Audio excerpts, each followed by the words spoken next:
For today's video guys, I will show you the Seafield Beach House located at Paypay, Daan Bantayan, Cebu.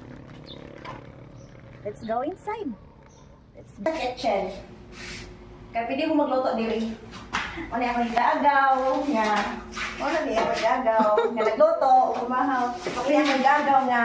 Gano'n ka muna kung nga nagluto nga po. Pwede mo magluto diri. Nga guys, pwede mo matulog diri. Dali tayo, wala pang gibi nakapahibos mo. Ay, pag matanaw mo, masayip sa buntag. Pwede matulog diri. Nga, diri pod. Nga, pwede po diri. Wala jud di nakapahibos guys, kasi siya yung kaayos ha. Nga, pwede mo mga on diri. Actually, igubog pag gini kay. Kasi kayo na more than 20 persons ni diri. Nga, pwede mo mga on diri.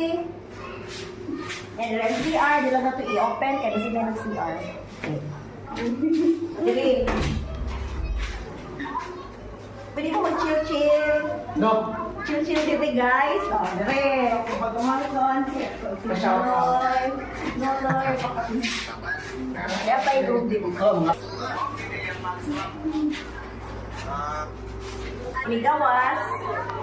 Ganito sa karsada. Ano siya? Ganay. Aligo na.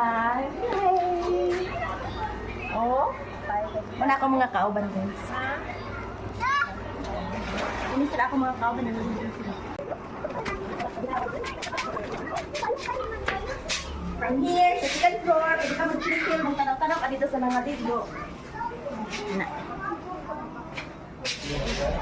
Okay. Ngayon, nakalapod ka. Dito na sa second floor. Actually, for renovation, pag-ibig siya guys. Wala pa na fully furnished. Siya yung minibar. Tara!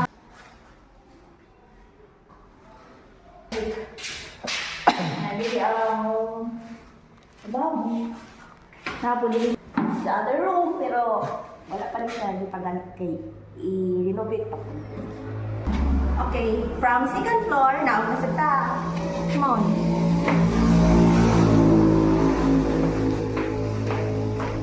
Sala, sa kitchen, sa dagat. So, gawas na to.